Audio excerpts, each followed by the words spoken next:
கிறிஸ்துவுக்குள் பிரியமானவர்களே, இந்த விசுவாசத்தின் வழித்தடங்களிலே ஏதேனிலிருந்து வெறுமையான கல்லறை வரை இந்த பகுதிகளிலே அனைத்தையும் ஊற்றிவிடும் வழித்தடம் என்கின்ற தலைப்பின் கீழாக நாம் சிந்திக்கிறோம். கடந்த சனிக்கிழமை நாம் சிந்தித்த அந்த நிகழ்வின் தொடர் நிகழ்வு தான் இது எல்லாமே அது ஒன்றே ஒன்று சார்ந்திருப்பதனால நம்ம போன வகுப்பில் போன தியானத்தில் நாம் சிந்தித்த சில காரியங்கள் யார் என்றால் சகியோ, அதுக்கு முன்னாடி மார்த்தாள் மரியாள் லாசரு நல்ல பங்கை தெரிந்து கொண்டாள் அப்படின்ற அந்த இதை பார்த்தோம். அதே இதுதான் கண்டினியூஷனாக இந்த நாளிலும் நாம் பார்க்க இருக்கின்றோம். இந்த பகுதியை பொறுத்த மட்டும் 3 திருமறை நிகழ்வுகளாக இது பதிவு செய்யப்படுகிறது. மார்க்கில் 14ஆம் அதிகாரத்திலையும், மத்தேயு 26ஆம் அதிகாரம் 1-5, யோவான் 11ஆம் அதிகாரம் 12ஆம் அதிகாரத்திலும் இந்த நிகழ்ச்சி பதிவு செய்யப்படுகிறது. இயேசுவை அந்த தைலத்தினாலே அபிஷேகம் பண்ணுகின்ற அந்த நிகழ்வை. அதுக்கு முன்னாடி இந்த விலையேற பெற்ற தைலம் வைத்திருந்த பெண் அவங்க எதுக்காக இயேசுவிடத்தில் அதை கொண்டு வந்தாங்க அப்படின்னு பார்க்கும்போது இது ஒரு வகையான ஆராதனை அப்படின்னு எடுத்துக்கொள்ள முடியும். பொதுவாகவே கடவுளை ஆராதிக்கும் போது, கடவுளுக்கு நன்றி செலுத்தும் போது நம்மிடத்தில் இருக்கின்ற சிறந்தவைகளை நம்ம கடவுளுக்கு கொண்டு வருவோம். அந்த மாதிரி தான் இப்போ காணிக்கை கொண்டு வரோம். சில வேளைகளை நம்ம வீட்டில் விளைந்த முதல் பலனை கொண்டு வருவோம். ஏன் அப்படின்னா கடவுளுக்கு இது ஆராதனையாக, கடவுளுக்கு ஒரு வழிபாடாக இதை நான் கொண்டு வந்து கொடுக்குறேன் அப்படின்னு வைப்பாங்க. இன்னும் கிராமங்களில் அந்த அறுவடை பண்டிகையின் போது எல்லாருமே ஒரு பொருளை கொண்டு வருவாங்க, தங்களுடைய விளைச்சல்ல எல்லாவற்றையும். அதுபோல இந்த பெண் தன்னிடத்தில் இருக்கிற அந்த சிறந்த தைலத்தை ஆண்டவரிடத்தில் கொண்டு வந்து ஆண்டவருடைய பாதத்தில் ஊற்றுகிறார். இதுல பிரச்சனை இருக்கு, பாதமா தலையா? ஏன்னா ஒரு பகுதியில இது காலில், இன்னொரு பகுதியில தலையில் ஊற்றினதாக இருக்கும். ரைட், தலையா பாதமா?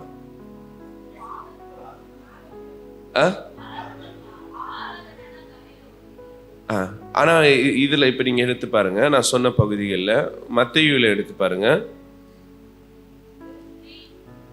மத்தேயு 26ஆம் அதிகாரத்துல 7ஆம் வசனத்துல பாருங்க.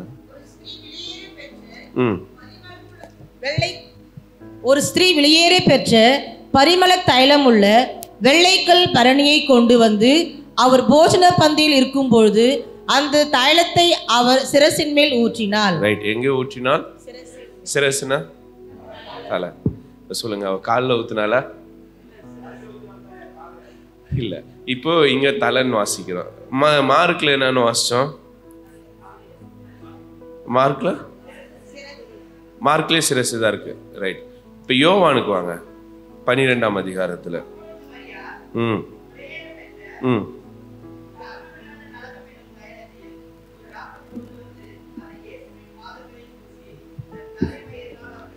இங்க என்ன சொல்றாங்க?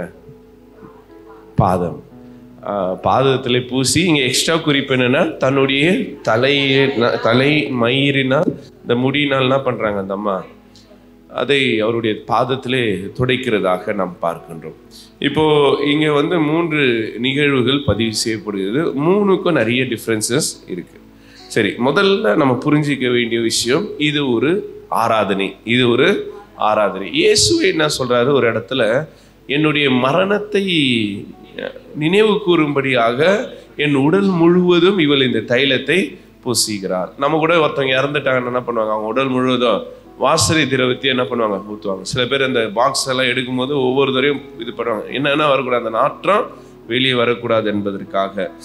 ரைட், இங்க நம்ம பார்க்க வேண்டிய 3 காரியங்கள்: அந்த பெண்ணுடைய தியாகம், அந்த பெண்ணுடைய பக்தி, அடுத்தது அவருடைய அந்த கொடுக்கக்கூடிய அந்த எண்ணம் என்பதை நாம் புரிந்து கொள்ள வேண்டியது. 14ஆம் அதிகாரம் 3ஆம் வசனத்தை வாசிங்க.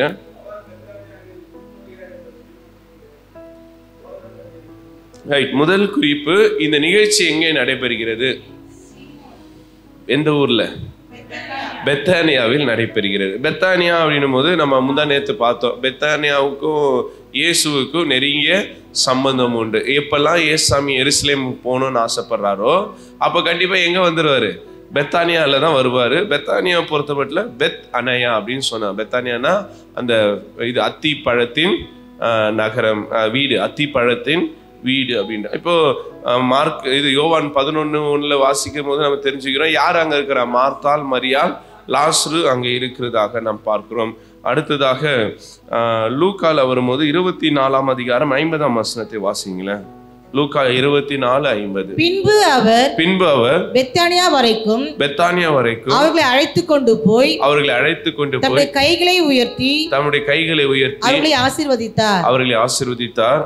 அவர்களை ஆசீர்வதிக்கையில் அவர்களை விட்டு பிரிந்து பரலோகத்துக்கு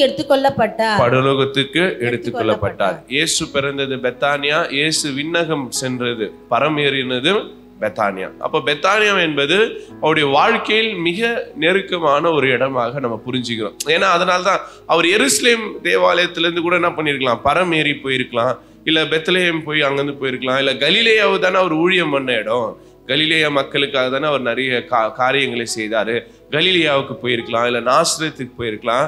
ஆனால் தன்னுடைய நிறைவை, தன்னுடைய உலக வாழ்க்கை நிறைவை ஆண்டவர் எங்கே முடிக்கிறார் என்றால் பெத்தானியாவில் தான் முடிக்கிறார். இது ஒரு கூடுதலான குறிப்பு. அப்ப இயேசுவுக்கும் பெத்தானியாவுக்கும் ஒரு மிகப்பெரிய சம்பந்தம் இருந்து கொண்டே இருக்கிறதாக பார்க்கிறோம்.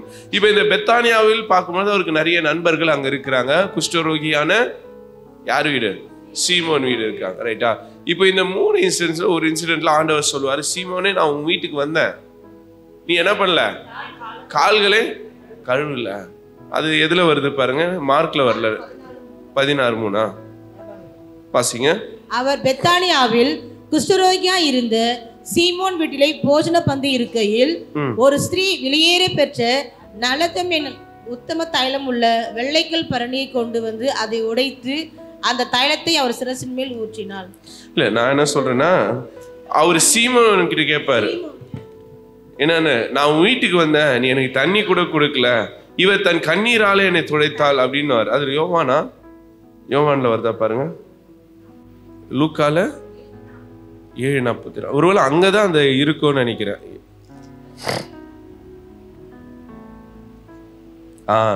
7:36 இருந்து வருது பாருங்களேன். இங்க கம்ப்ளீட்டா வேற வருது, வாசிங்க. இங்க இதையும் ஒரு வாட்டி பார்த்தலாம்.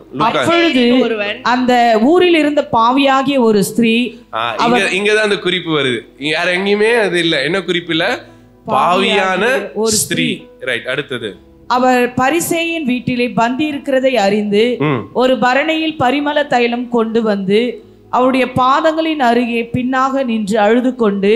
இப்ப இங்க பாருங்க, அது குஷ்டரோகியான சீமோன் வீடும் இல்ல, அது யாருடைய வீடு, பரிசேயர் வீடு. அப்போ இயேசு யார் வீட்டுல இருக்கிறாரு, பரிசேயர் வீட்டுல இருக்கிறார். இது ஒரு அடிஷனல் குறிப்பு. அடுத்தது வாசிங்க. அவருடைய பாதங்களின் அருகே பின்னாக நின்று அழுது கொண்டு அவருடைய பாதங்களை தன் கண்ணீரினால் நினைத்து தன் தலைமயிரினால் துடைத்து அவருடைய பாதங்களை முத்தம் செய்து பரிமள தைலத்தை பூசினால். அவரை அழைத்த பரிசேயன் அதை கண்டபொழுது, இவர் தீர்க்கதரிசியா இருந்தால் தம்மை தொடுகிற ஸ்திரீ இன்னார் என்று இப்படிப்பட்டவர் என்று அறிந்திருப்பார், இவள் பாவியா இருக்கிறாளே என்று தனக்குள்ளே சொல்லி கொண்டான். இயேசு அவனை நோக்கி, சீமோனே, உனக்கு நான் ஒரு காரியம் சொல்ல வேண்டும் என்றார். அதற்கு அவன், போதகரை சொல்லும் என்றான். அப்பொழுது அவர், ஒருவனிடத்தில் 2 பேர் கடன் பட்டு இருந்தார்கள், ஒருவன் 500 வெள்ளி. இது அந்த மன்னிக்கிறது பத்தியான உவமை வருது. 44 ஸ்ரீனிடமாய் திரும்பி சீமோனை நோக்கி, இந்த ஸ்திரீயை பார்க்கிறாயே, நான் உன்னும் வீட்டில் பிரவேசித்தேன், நீ என் கால்களுக்கு தண்ணீர் தரவில்லை. நமக்கு இது சீமோன் தெரியுது, ஆனா அவர் குஷ்டரோகியாக இருக்கிறதுக்கு வாய்ப்பு இல்லை. ஒருவேளை ஒரு காலத்துல குஷ்டரோகியா இருந்திருக்கலாம், இல்ல சரியா இருந்திருக்கலாம். சரிங்களா? அடுத்தது அந்த அவர் என்ன பண்ணல, இயேசு அவர் வீட்டுக்கு வரும்போது வாசிங்க. நீ என் கால்களுக்கு தண்ணீர் தரவில்லை, இவரோ கண்ணீரினால் என் கால்களை நனைத்து தன் தலைமயிரினால் அவைகளை துடைத்தாள். நீ என்னை முத்தம் செய்யவில்லை, இவளோ நான் உட்பிரவேசித்தது முதல் என் பாதங்களை ஓயாமல் முத்தம் செய்தாள். நீ என் தலையில் எண்ணெய் பூசவில்லை, இவளோ என் பாதங்களில் பரிமளத்தை பூசினாள். ஆதலால் நான் உனக்கு சொல்கிறேன், இவள் செய்த அநேக பாவங்கள் மன்னிக்கப்பட்டது, இவள் மிகவும் அன்பு கூர்ந்தாலே. எவனுக்கு கொஞ்சம் மன்னிக்கப்படுகிறதோ அவனுக்கு கொஞ்சமாய் அன்பு கூறுவான் என்று சொல்லி அவளை நோக்கி உன் பாவங்கள் மன்னிக்கப்பட்டது என்றார். ரைட். அப்போ இந்த இடத்துல அந்த அம்மாவை என்ன சொல்றாங்க? பாவியான ஸ்திரீ என்று சொல்கிறார்கள். இது பரிசேயனாகிய சீமோனுடைய வீட்டில் நடந்த நிகழ்ச்சியாக சொல்லப்படுகிறது. அதே போல் அவர் அந்த இயேசுவை விருந்துக்கு அழைச்சிருக்கிறார். ஆனால் என்ன கொடுக்கல?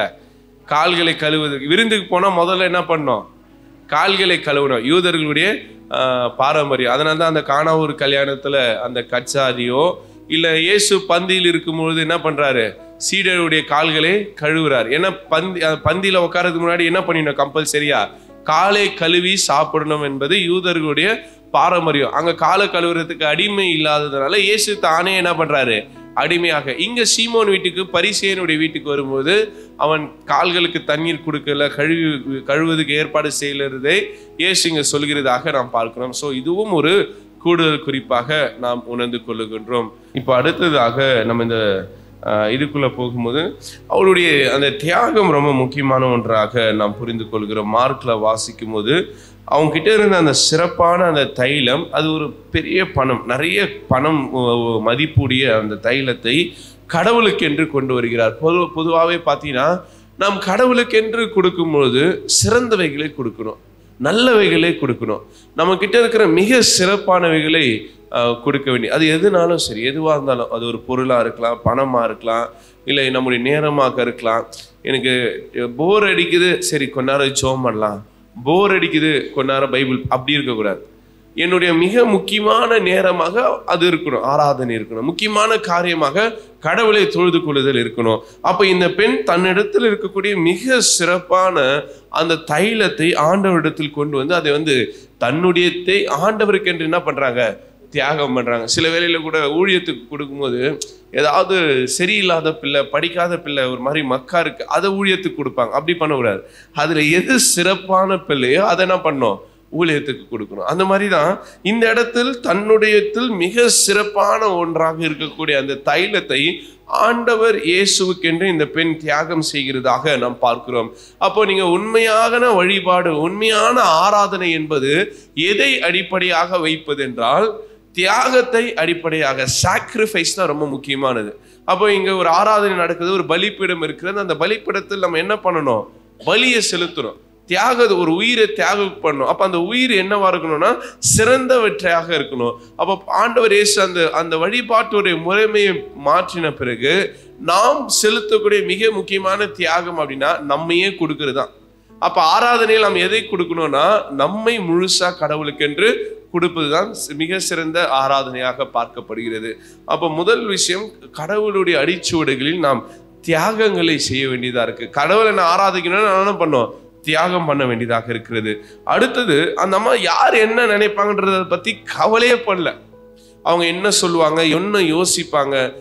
பல நேரங்களில் ஐயோ நம்ம ஜெபம் பண்ணும் போது அழுதுட்டா இவங்க என்ன நினைச்சிருவாங்க, நம்ம அழுவதை பார்த்துட்டா இவங்க நம்மளை பத்தி ஏதாவது தப்பா யோசிப்பாங்களா, இல்லை நம்ம புலம்புறதை பார்த்தா இவங்க ஏதாவது தப்பா யோசிப்பாங்களா. இப்போ அண்ணால் கூட ஜெபம் பண்றாங்க, ஏலி அதை பார்க்கும்போது அது தவறாதான் இருக்கு, மது போதையில குடிச்சிட்டு வளர்றா அப்படின்ற மாதிரி தான் இருந்திருக்கு. ஆனா அந்த அம்மா அதை பத்தி கவலைப்படல. எனக்கும் ஆண்டவருக்கான உறவு, அது யார் என்ன சொன்னா கவலை கிடையாது. ஒருவேளை அந்த அம்மாவை பத்தி கூட என்ன பண்ணலாம், தப்பா யோசிக்கலாம். இப்ப அந்த அம்மா எத்தனை வந்து ஊத்தும் போது அவங்க யோசிக்கிறாங்க, இந்த பெண் பாவியான ஸ்திரீயாச்சு, அது கூட ஆண்டவரால் என்ன பண்ண முடியல, உணர்ந்து கொள்ள முடியலன்னு அந்த அம்மாவை குறித்து சொல்றாங்க. ஆனால் அடுத்தவர்கள் தன்னை குறித்து என்ன நினைப்பார்கள் என்று அவர்கள் கவலைப்படாமல் கடவுளுக்கும் தனக்குமான அந்த உறவை மையமாக வைத்து அந்த பெண் செயல்படுகிறதாக நாம் நிற்கின்றோம். அதே போல அந்த அம்மாவை குறித்து நிறைய பேர் எதிர்மறையான சிந்தனைகள் சொல்லும்போது ஆண்டவர் இயேசு அதுக்கு இடமே கொடுக்கல.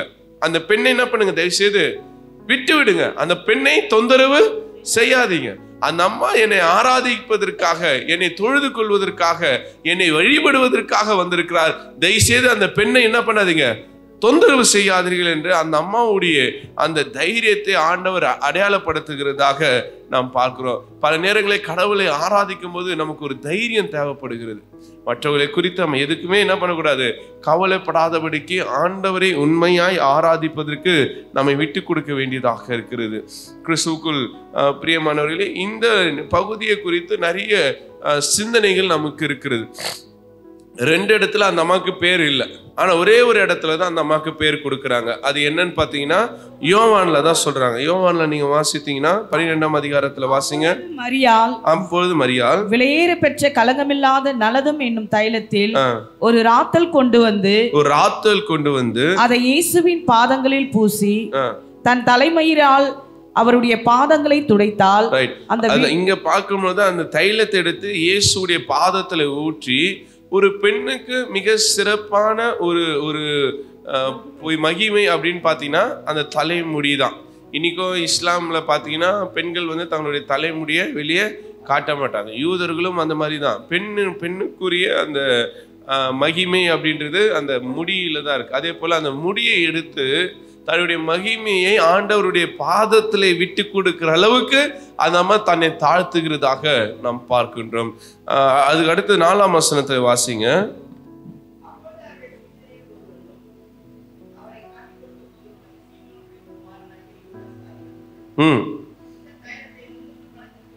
இந்த தைலத்தை 300 பணத்துக்கு விற்று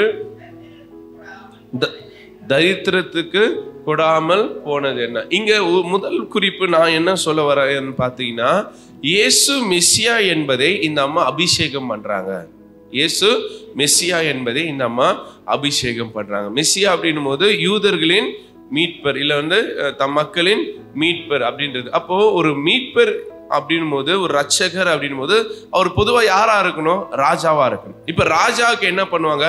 அபிஷேகம் பண்ணுவாங்க. சவுலே கர்த்தர் அபிஷேகம் பண்றார் சாமுவேலை வைத்து, தாவீதை கர்த்தர் சாமுவேலை வைத்து அபிஷேகம் பண்றார். அப்ப இஸ்ரவேலுடைய வரலாற்றுல ஒரு மீட்பர் இல்ல ஒரு ராஜா, ஒரு ரட்சகர் தோன்றும் போது அவரை அபிஷேகம் பண்ணுவது அவங்களுடைய மரபு. ஆனா இயேசுவை எந்த இடத்துல என்ன பண்ணல? அபிஷேகம் பண்ணதாக நம்ம பார்க்கல. இப்ப அந்த மெஸ்ஸியா என்பதை உறுதிப்படுத்துவதற்காக, மெஸ்ஸியாவை தன்மையை அபிஷேகிப்பதற்காக இந்த அம்மா அந்த தைலத்தை இயேசுவின் மீது ஊற்றப்படுகிறதாக நாம் பார்க்கிறோம். 8ஆம் வசனத்தை வாசிங்க.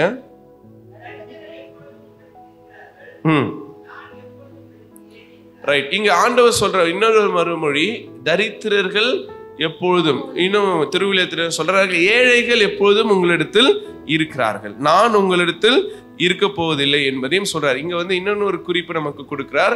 அவர் இன்னும் கொஞ்ச நாள்ல பாடு மரணத்தை அனுபவிக்க போவதாகவும் தான் இந்த உலகத்தை விட்டு கடந்து செல்ல போவதையும் முன் அறிவிக்கிறார். அடுத்தது, நீங்க என்னைக்குமே ஏழைகள் என்ன பண்ண மாட்டீங்க?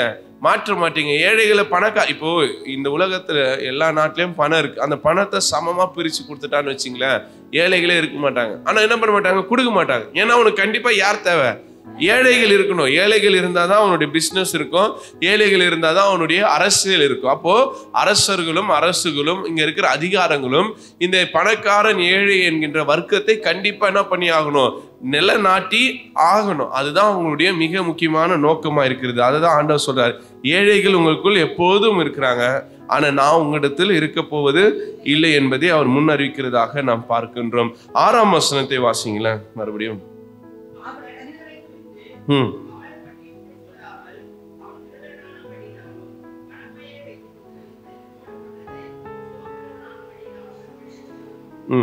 அடுத்தது,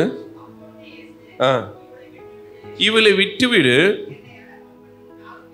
என்னை அடக்கம் பண்ணும் நாளுக்கென்று இதை வைத்திருக்கிறார். ரைட். இப்ப இங்க வந்துருங்க, மார்க்ல 6ஆம் அதிகாரம் வாசிங்க. 6ஆம் வசனத்தை வாசிங்க. உங்களிடத்தில் இருக்கிறார்கள், உங்களுக்கு மனதுண்டாகும் போதெல்லாம் நீங்கள் அவர்களுக்கு நன்மை செய்யலாம், நானோ எப்போதும் உங்களிடத்தில் இரேன். இவள் தன்னால் இயன்றதை செய்தால் நான் அடக்கம் பண்ணப்படுவதற்கு எத்தனமாக என் சரீரத்தில் தைலம் பூசி முந்திக் கொண்டாள். இந்த இடத்துல பார்க்கும்போது இங்கிலீஷ்ல ரொம்ப அழகா கொடுத்திருக்காங்க. 6ஆம் வசனம், மார்க் 14ஆம் அதிகாரம் 6ஆம் வசனத்துல என்ன போட்டு, leave her alone, say Jesus, why are you bothering her, she has done a beautiful thing to me அப்படின்னு சொல்றாங்க. அப்படின்னா அவள் ரொம்ப அழகான ஒரு காரியத்தை எனக்கு செய்திருக்கிறார். இதை வந்து இயேசுடைய அந்த மரணத்துக்கான அந்த என்ன பண்றது, அவங்களுடைய சரீரத்தை ஆயத்தப்படுத்துகின்ற நிகழ்வாகவும் நாம் பார்க்கலாம். இன்னொன்று, இயேசுவுக்கான மரியாதை செலுத்துகின்ற நிகழ்வையும் நாம் பார்க்கலாம். ரைட். அடுத்தது, இதுல ரொம்ப முக்கியமான ஒரு விஷயம், இது ஒரு ஆராதனை, இது ஒரு தியாகம் அடுத்தது இது வந்து ஒரு தீர்க்க தரிசனமான நிகழ்வாக நாம் இதை புரிந்து கொள்ளணும். இயேசுவுக்கு நடக்க போவதை முன்னமே இந்த அம்மா என்ன பண்றாங்க, முன்னமே இதை வந்து செயல்படுத்துகிறார்கள். ஏன் அப்படின்னா இயேசு இறந்துட்டாரு. இப்ப இயேசு இறந்துட்டு அவருக்கு மரியாதை செலுத்துவதற்காக வராங்க. எத்தனை நாள் கழிச்சு? 3 நாள், அடுத்த நாளே வராங்க இல்ல, அப்படிதானே? அவர் சரீரத்தை வச்சிடுறாங்க. நடுவில் பாஸ்கா பண்டிகை வருகிறது. அப்புறம் வாரத்தின் முதல் நாள், அது என்னது? ஞாயிற்றுக்கிழமை, ரைட்டா? நம்ம 3வது நாள் அப்படின்றது வந்து என்ன யோசிக்கிறேன்னா வெள்ளிக்கிழமையில இருந்து யோசிக்கிறோம், ரைட்? சரி, ஓகே. இப்போ வாரத்தின் முதல் நாள் வராங்க. எதுக்காக வராங்க? என்ன கொண்டு வராங்க? பூசை முடிஞ்சுதா? அப்ப என்ன ஆயிடுச்சு? இப்ப புரியுதுங்களா? இது அவருக்கு நடக்க போறது கிடையாது. எது நடக்க போறது கிடையாது? அவருடைய சரீரத்தை பதப்படுத்துவதோ அவருக்கு தைலம் பூசப்படுவது நடக்க போறது கிடையாது. ஏன்னா அங்க வந்தா என்ன இல்ல, சரீரம் இல்ல, ரைட்? இப்படி நடக்க போறதை இந்த அம்மா தீர்க்க தரிசனமாக அறிந்து முன்னமாவே அந்த சரீரத்தை என்ன பண்ணிட்டாங்க, பதப்படுத்திட்டாங்க. சரிங்களா? இப்ப என் கேள்வி, இப்ப இயேசு விண்ணகம் ஏறினார்ல, அவர் சரீரத்தோடு ஏறினாரா, சரீரம் இல்லாம ஏறினாரா? அப்பயே அந்த அம்மா தொட வரும்போது என்னை தொடாதே, நான் இன்னும் பிதாவிடத்தில் போல.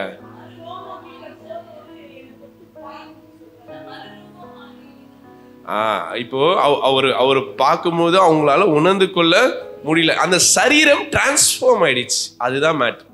அந்த சரீரம் டிரான்ஸ்ஃபார்ம். இப்ப தொடுறாங்க, எல்லாமே ஓகே. ஆனால் இதுக்கு முன்னாடி இருந்த சரீரம் அந்த சரீரம் அல்ல அப்படின்றத நம்ம புரிஞ்சுக்கணும். அப்போ இந்த உலக பிரகாரமான அந்த சரீரத்துக்கு ஒரு மரியாதை செலுத்தணும். ஆனா அது எல்லாருக்கும் நடக்கிற மாதிரி நடக்கூடாது, வித்தியாசமா இருக்கணும். அப்ப செத்து போன பணத்துக்கு அந்த அம்மா பண்ணல, உயிரோடு இருக்கிற பணத்துக்கு அதை செய்கிறதாக நம்ம புரிஞ்சுக்கிறோம். சரிங்களா? ஏன்னா இது வந்து ஒருவேளை ஆண்டவர் உயிர் தெழுந்துருவாரு, அந்த சரீரத்தை நம்ம திருப்பி என்ன பண்ண முடியாது, பார்க்க முடியாது. இவர்களோடு 33 வருஷம் வாழ்ந்த அந்த உடலை நாம் வந்து இயேசு வந்து மறுரூபமாக்கப்பட்டு தான் அவரிடத்தில் இருக்கிறதாக நாம் புரிந்து கொள்ளுகின்றோம். இப்ப தொடர்றது எல்லாமே வந்து அது அடையாளங்கள் தான். அது என்னது, அந்த அந்த பாதிப்புல ஏற்பட்ட அடையாளங்கள், அதுல நமக்கு மாற்று கருத்து இல்லை. ஆனால் அது முழுமையான சரீரமான்றது ஒரு பெரிய கேள்வியாக இருக்கிறது, ரைட்டா?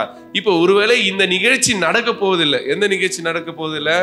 அந்த வாரத்தின் முதல் நாள் அவங்களுக்கு தைலம் பூசக்கூடிய நிகழ்ச்சி நடக்க போவதில்லை என்பதை இந்த அம்மா முன் அறிந்ததுனால்தான் முன்னதாகவே ஒரு தீர்க்க தரிசனம் செயல்பாடாக, ஒரு இறைவாக்கு செயல்பாடாக இயேசுவுக்கு இதை செய்கிறதாக நாம் புரிந்து கொள்ளுகின்றோம். அப்ப இந்த இடத்துல வந்து அவங்க வந்து ஒரு புதிய ஒரு காரியத்தை உருவாக்குறதாக நாம் புரிந்து கொள்ள வேண்டியதாக இருக்கு. இப்ப அடுத்த வசனம் வாசிங்க, 8ஆம் வசனத்தை. தன்னால் இயன்றதை செய்தால் தான் அடக்கம் பண்ணுவதற்கு எத்தனமாக என் சரீரத்தில் முந்திக் கொண்டால். அதுதான் முக்கியமானது. சாவுறதுக்கு முன்னாடியே என்ன பண்ணிட்டாப்ல, என் சரீரத்துக்கு தைலம் பூசுவதற்கு இவள் முந்திக் கொண்டாள். ரொம்ப அழகா இயேசு அந்த அம்மாவுடைய குணாதிசயத்தை, அந்த அம்மா அவர் மீது கொண்டிருக்கிற அக்கறையும் எடுத்துரைக்கிறதாக நாம் பார்க்கிறோம். அடுத்தது வாசிங்க. இந்த சுவிசேஷம் உலகத்தில் எங்கெங்கே பிரசங்கிக்கப்படுமோ அங்கங்கே இவளை நினைப்பதற்காக இவள் செய்வதும் சொல்லப்படும் என்றும் மெய்யாகவே உங்களுக்கு சொல்லுகிறேன். ரைட்? அப்போ இவளுடைய செயல்பாடு, இவளுடைய தியாகம், அடுத்தது இவளுடைய தைரியம், இது வந்து ஒரு மரபாக மாற்றி வைக்கிறதாக, ஒரு ட்ரெடிஷனாக மாத்திட்டார் ஏசாமி. இன்னைக்கும் நீங்க பாருங்க, ஒவ்வொரு லெந்து நாட்களிலும் திங்கட்கிழமை இந்த பரிசுத்த வாரத்துல கண்டிப்பா யாரை பத்தி பேசுவாங்க? மரியாதை பத்தி பேசுவாங்க. இந்த அம்மாவை பத்தி பேசாம நம்ம போகவே முடியாது. அடுத்தது ஒவ்வொரு கட்டளை வியாழனப்போ ஆண்டவர் சொல்றாரு, என்னை நினைவுக்கூறும்படி இதை செய்யுங்கன்னு அந்த நாள்ல கூட இந்த அம்மாவை பத்தி பேசிடுவாங்க. காரணம் என்னன்னா ஆண்டவருடைய வார்த்தை. எங்கெல்லாம் இந்த சுவிசேஷம் பிரசங்கிக்கப்படுகிறதோ அங்கெல்லாம் இவள் நினைவு கூறப்படுவாள், இவளுடைய செயல்பாடு நினைவு கூறப்படும் என்பதை இயேசு முன்னதாகவே அறிவிக்கப்படுகிறதாக நாம் பார்க்கின்றோம். நல்ல 3 குறிப்புகள். தியாகம், அவருடைய தியாகம் ரொம்ப முக்கியமானது, அவருடைய துணிச்சல் முக்கியமானது, அவருடைய நீடித்த தாக்கம் என்பது மிக முக்கியமானதாக இருக்கிறதாக நாம் புரிந்து கொள்கின்றோம். இதை தாண்டி சில குறிப்புகள் அடிஷனலாக நம்ம பார்க்கிறது என்னவென்றால், இது ரெண்டுத்துடைய காலகட்டத்தை நம்ம பார்க்க வேண்டியதா இருக்கு. மத்தேயு, லூக்கா இதெல்லாம் ரொம்ப முன்னாடி எழுதப்பட்டது. கிறிஸ்துவுக்கு பின் 70 என்பது எழுதப்பட்டது. கிறிஸ்துவுக்கு பின் 90ல ஒரு 20 வருஷம் கழிச்சு தான் எது எழுதுறாங்க? யோவான்ல எழுதுறாங்க. அப்போ முதல்ல எழுதுறதுல அந்த அம்மாவுக்கு என்ன கொடுக்கல? பேரு கொடுக்கல. அதுக்கு அடுத்து எழுதுனதுதான் அந்த அம்மாவுக்கு என்ன பண்ணப்படுகிறது? பேர் கொடுக்கப்படுகிறது. அப்ப காரணம் என்னவென்றால் இதுல சில சர்ச்சைகள் வருகிறது. என்னது? சில சர்ச்சைகள் வருகிறது. ஏற்கனவே நான் சொன்ன அந்த டாவின்சி கோட் படம், இயேசு அடிக்கடிக்கு மாத்தாள் மரியாள் வீட்டுக்கு போகும்போது இயேசுவை என்ன பண்ண ஆரம்பிச்சிட்டானுங்க? தவறாக பேச ஆரம்பிச்சிட்டாங்க. ரைட்டா? ஒருவேளை இந்த காலகட்டங்கள்ல, இந்த மார்க், மத்தேயு, லூக்கா எழுதப்பட்ட காலகட்டங்கள்ல அந்த பெண்ணுடைய குறித்தான கூடுதல் குறிப்புகள் இல்லை. அது ஒண்ணு. இன்னொன்னு, நமக்கு வரலாற்றில் என்ன சொல்லப்படுகிறது என்றால், யோவான் நற்செய்தி நூல் யோவான் என்கின்ற ஆணினால் எழுதப்பட்டிருக்கலாம்னு ஒரு பக்கம் சொல்றாங்க.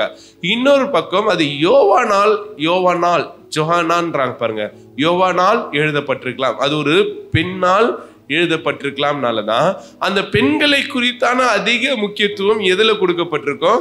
யோவான்ல. நீங்க மற்ற நற்செய்தி நூல்கள் இல்லாத பெண்கள் யோவான்ல வந்திருப்பாங்க. முக்கியமான பெண் சமாரியா பெண், கானானிய பெண். அடுத்தது இந்த பெண் யாரு? தைலத்தை பூசின பெண். அங்கெல்லாம் அந்த அம்மாக்கு பேரே கிடையாது. அங்க அந்த அம்மாக்கு பேரே கிடையாது. ஆனா யோவான்ல தான் அந்த அம்மாக்கு என்ன இருக்கு? பேர் இருக்குது. இன்னொன்னு, இது எங்கேயோ நடக்கிற மாதிரி மற்ற இடத்துல காமிச்சிருப்பாங்க. இந்த இடத்துலதான் பெத்தானியால குறிப்பா மரியாள் எடுத்துட்டு பூசினதாக இன்னும் சில இடத்துல குறிப்புகள் இருக்கு. என்னன்னா, மரியாள் இடத்துலதான் ஆண்டவர் பேய்களை துரத்தினார் அப்படின்ற குறிப்புகளும் இருக்கிறது. ஒருவேளை அதுக்கு நன்றி செலுத்தும் விதமாக கூட அந்த அம்மா என்ன பண்ணிருக்கலாம்? இயேசுவுக்கு இதை செய்திருக்கலாம். தன்னுடைய வாழ்க்கையை இயேசு கம்ப்ளீட்டா மாற்றிட்டார் என்பதற்கு ஒரு நன்றி கடனாக இந்த தைலத்தை இயேசுவிடத்தில் காணிக்கையாக அந்த அம்மா கொண்டு கொடுத்திருக்கலாம் என்கின்ற குறிப்பும் நம்ம இடத்துல இருக்குது. இதெல்லாமே அனுமானங்கள். இதுதான், இது எல்லாமே இருக்கலாம் தான் நம்ம சொல்றோம். இதுல எதுவுமே நமக்கு திட்டமான இது இல்லை. ஒருவேளை நம்ம எதை நம்ம ரொம்ப ஆத்தென்டிக்கா எடுத்துக்கலாம்னா யோவான் நற்செய்தியை நம்ம எடுத்துக்கலாம். ஏன்னா யோவான் தான் என்ன பண்ணப்படுகிறாரு? கடைசியா இது எல்லாத்தையும் எழுதிட்டு கடைசியா எழுதப்படுகிற நற்செய்தி நூலாக இருப்பதனால இந்த யோவான்ல வரும்போது ஒருவேளை அந்த அம்மா கண்டிப்பா யாரா இருக்கக்கூடும்? மரியாளா தான் இருக்கும். மாத்தாள் மரியாள் லாஸ்ருவுடைய அந்த மரியாளாக இருக்கக்கூடும். இன்னொரு குறிப்பு என்னவென்றால், தன் சகோதரனை இவர் உயிரோடு எழுப்பினதுக்கு நன்றி செலுத்தும் விதமாக கூட நம்ம என்ன பண்ணிருக்கலாம்? அதை செய்திருக்கலாம் அப்படின்றது சொல்லப்படுகிறது. ஏன்னா 11ஆம் அதிகாரத்துல லாசரு இறக்குறாரு. 11ஆம் அதிகாரத்துல லாசரு உயிரோடு எழுப்பப்படுகிறார். இப்ப 12ஆம் அதிகாரத்துல பாத்தீங்கன்னா அந்த அம்மா தைலத்தை எடுத்துட்டு பூசுறாங்க. 9ஆம் வசனத்தை வாசி பாருங்களேன். யோவான் 12.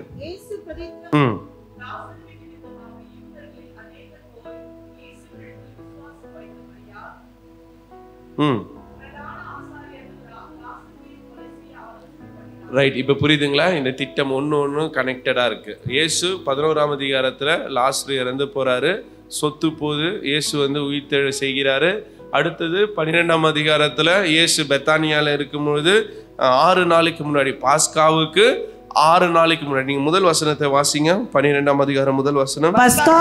பஸ்கா பண்டிகை வர 6 நாளைக்கு முன்னே இயேசு தாம் மரணத்தில் இருந்து எழும்பின லாசரு இருந்த பெத்தனியாவுக்கு வந்தார். அங்கே அவருக்கு ராவிருந்து பண்ணினார்கள். மார்த்தாள் பணிவிடை செய்தார். இப்ப பாருங்க, இன்னொன்னு குறிப்பு நமக்கு எக்ஸ்ட்ராவா யோவான்ல கொடுக்கப்படுகிறது.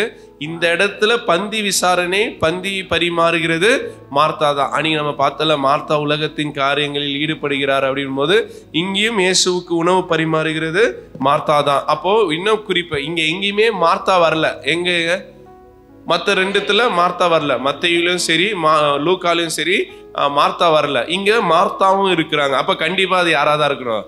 மரியாளா தான் இருக்கணும். ரைட்டா? அடுத்தது வாசிங்க.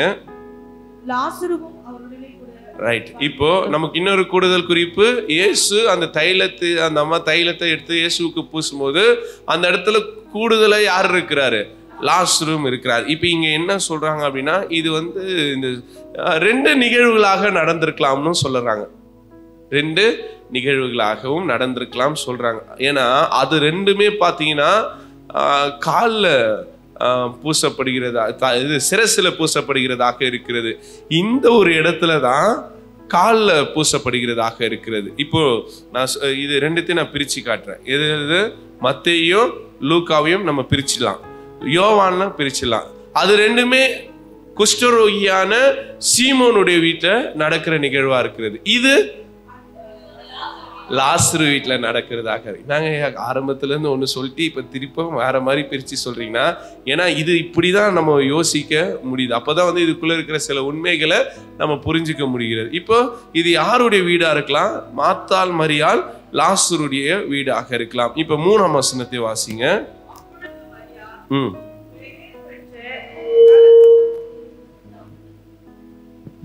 மரியாள் விலையேற பெற்ற கலங்கமில்லாத நலதம் என்னும் தைலத்தில் ஒரு ராத்தல் கொண்டு வந்து அதை இயேசுவின் பாதங்களில் பூசி தன் தலைமயிரால் அவருடைய பாதங்களை துடைத்தால் அந்த வீடு முழுவதும் தைலத்தின் பரிமளத்தினால் நிறைந்தது.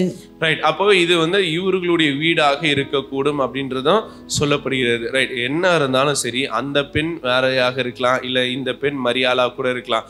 அது இல்லை 2 பேருமே ஒரே இன்சிடென்ட்டை வேற வேற மாதிரி சொல்லியிருந்தாலும் பிரச்சனை இல்லை. நமக்கு ஒரு விஷயம் என்னன்னா, அந்த அம்மாவுடைய செயல்பாடு. இயேசுவுக்காக அந்த அம்மா என்ன பண்றாங்க? தைலத்தை கொடுக்குறாங்க. அந்த தைலம் அவரை மெசியாவாக அபிஷேகம் பண்றதுக்காக அடையாளமாக இருக்கலாம், இல்லைன்னா அவருடைய பாடு மரணத்தை முன்னறிவிக்கக்கூடியதாக இருக்கலாம், இல்லை அவருடைய உயிர்த்தெழுதலுக்கு முன்னாடி அவருடைய சரீரத்துக்கு செய்யப்படுகிற அந்த ஒரு மரியாதையாக கூட நம்ம எடுத்துக்கொள்ளலாம். எதுவாக இருந்தாலும் அந்த அம்மா இயேசுவுக்காக ஒரு படி எல்லாரை விட மேலே போய் ஒரு காரியத்தை செயல்படுகிறார்கள். இனி திருச்சபையில் 100 பேர் வராங்க, இல்லை 1000 பேர் வராங்க.